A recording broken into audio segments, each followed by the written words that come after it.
আমার আব্বা জান ইন্তেকাল করেছেন গত 3 মাস 4 মাস আগে। কারফিউ যখন চলতেছিল তখন আমার আব্বা ইন্তেকাল করছেন। আমার আব্বা জান ছিলেন উস্তাদুল হুফাজ, প্রবীণ হাফিজ কোরআন। হাজার হাজার ছাত্র আমার বাবার আছে যারা আমার আব্বার কাছে হিফজ করেছে।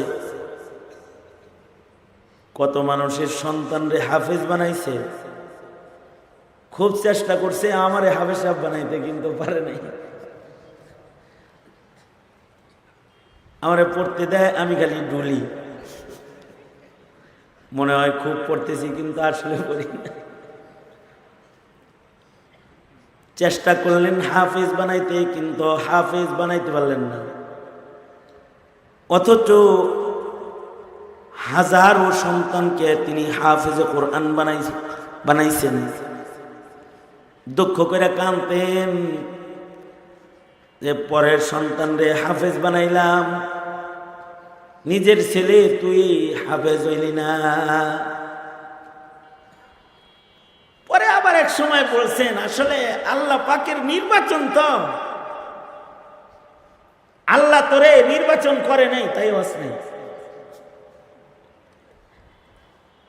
কিন্তু আমার আব্বা ইন্তেকালের পূর্বে আমার ছেলেকে বসায় নিয়ে ওর তিলাওয়াত শুনতেন প্রচুর, ওর পেছনে তারাবি পড়তেন, আর কখনো কেঁদে ফেলে বলতেন এই কথা শুনতাম আমরা, দাদু ভাই আমি মরে গেলে আমার মাথাটা তুমি হাতে কবরে নামাই, কারণ আমার খানদানের ভেতরে তুমি হাফিজুল কোরআন, তোমার সিনায় কোরআন আছে, তোমার কারণে তোমার মা বাবার সম্মান হবে। সুতরাং আমার মাথাটা তুমি তোমার হাতে কবরে নামাইবা। আমার মনটা কয়, আমার রক্তের খানদানের কোন হাফিজুল কোরআন যদি আমার মাথাটা কবরে নামায়, তাহলে মহান আল্লাহ হয়তো আমার কবরে আমার মাথার কাছে কোরআন পাহারা দিয়ে দিতে পারে। মনে চাইলে হাফিজ কোরআন হওয়া যায় না, কারণ এই কোরআনের হিফাজত করনেওয়ালা আওয়াজ করে জোরে বলেন কি।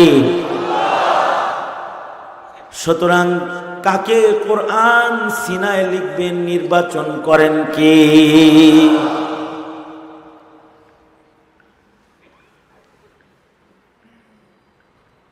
কিছুদিন আগে খবর পেলাম, নোয়াখালী অঞ্চলের একটা ছেলে, ও মাত্র 49 দিনে কোরআন শরীফ মুখস্থ করছে।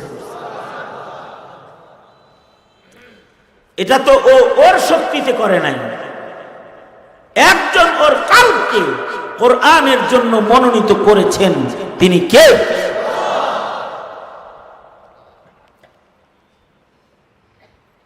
আমাদের আকাবিররা আরো কম সময়ে কোরআন মুখস্থ করেছে।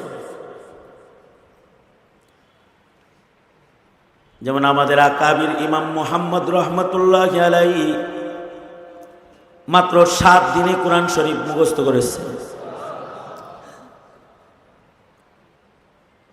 ইমামে আজম আবু হানিফা রহমতুল্লাহ আলাইহি ইমাম মুহাম্মদ ক্লাসে বসলে উনারে উঠায় দিছেন, যাও চলে যাও কোরআন মুখস্থ করে ক্লাসে আইবা। যেদিন উঠাই দিছে তার 7 দিন পরে উনি আবার নাক বরাবর বইছে। ইমামে আজম আবু হানিফা রহমতুল্লাহ আলাইহি বলেন, মুহাম্মদ কোরআন মুখস্থ করেছো নাকি? চা দিন। জি উস্তাদ জি, শুধু মুখস্থ করি নাই, পুরাটা মুখস্থ করে মারে খতম শুনায়া তারপরে আইছি।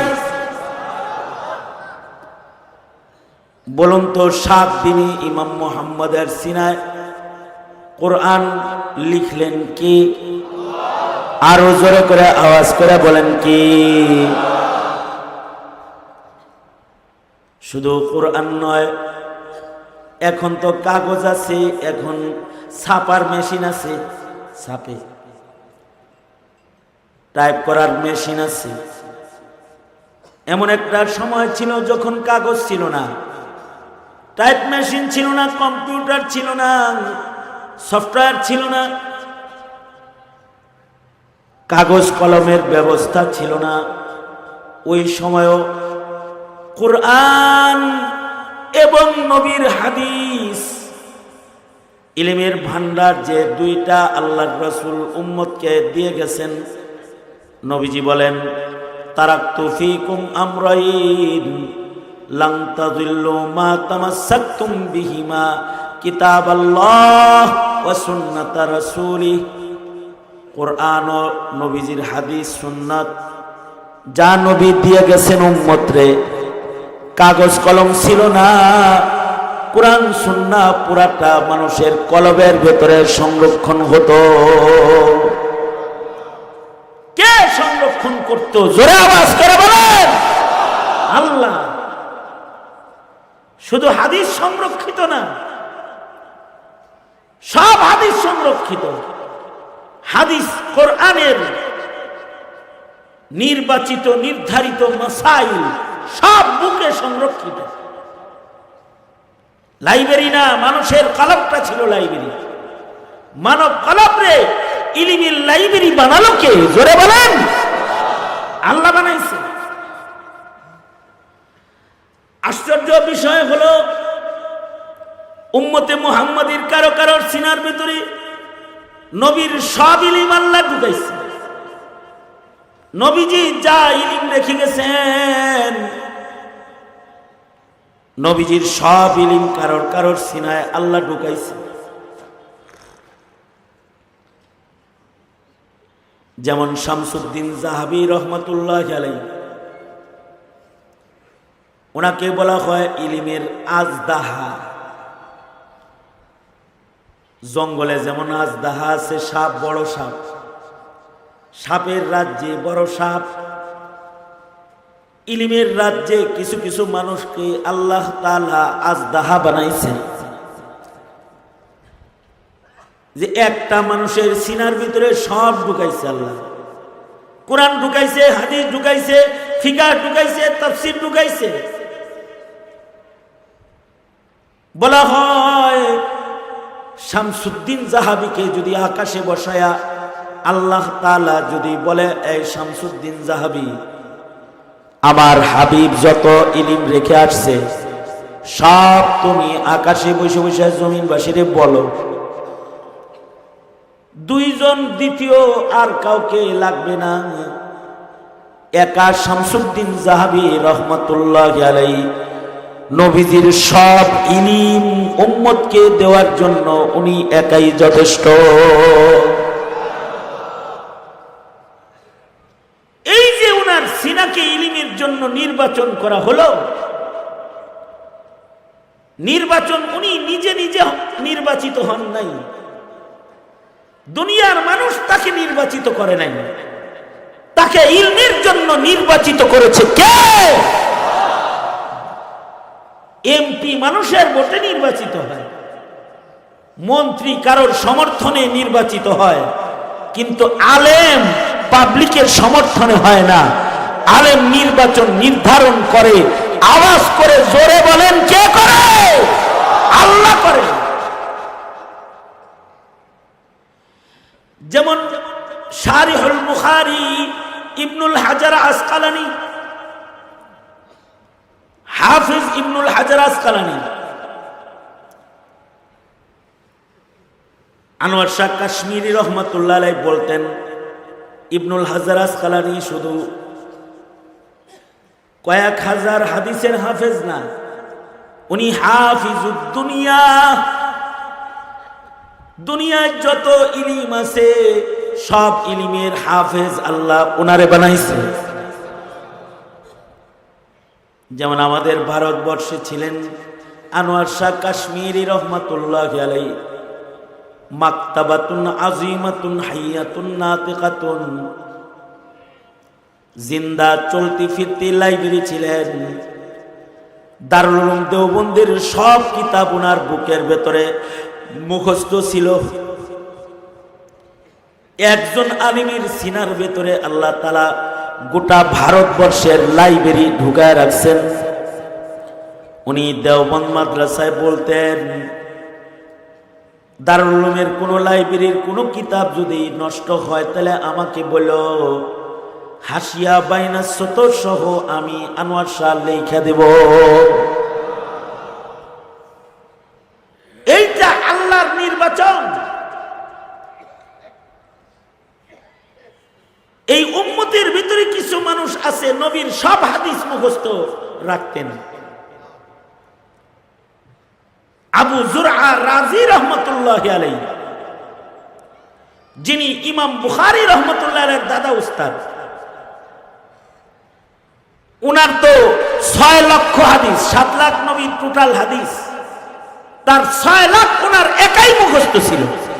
কাগজে লেখা না, কলমে লেখা। এ কারণে ইঞ্জিনিয়ার সাহেব, ডক্টর সাহেব, আলেমের সাথে হদ্দারি করা লাগে না, কারণ এটা আল্লাহর দান। আল্লাহ যাকে ইলম দেয় সে আলেম হয়।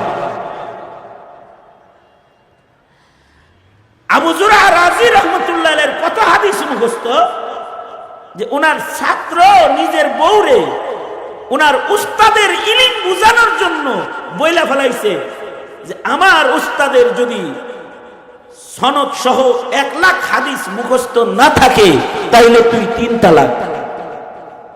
মানে এটা হলো উস্তাদের ইলম বুঝানোর জন্য নিজের বউরে তালাক দিছে, উস্তাদের ইলম দিয়া লটকায়, শর্তে তালাক।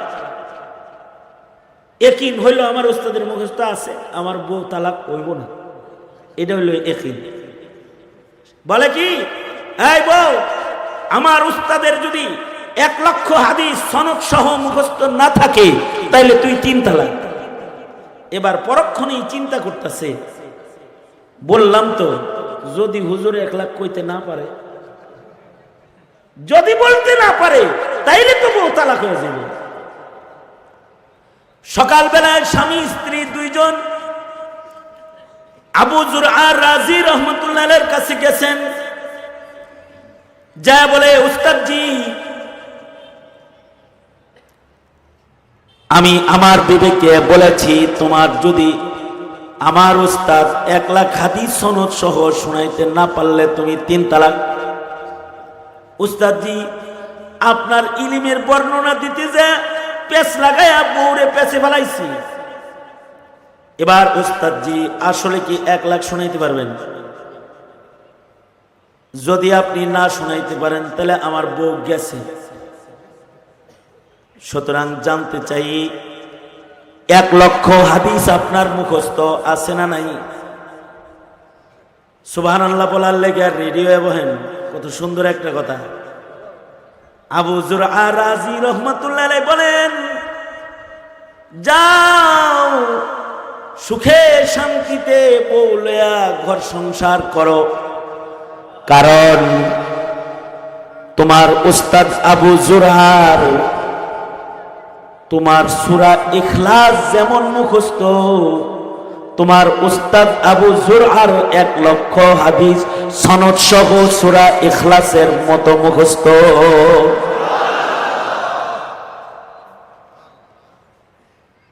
এছাড়াও আমার কাছে উনি বলেন যে 6 লক্ষ হাদিস আমার সিনায় আলহামদুলিল্লাহ আছে। 6 লাখ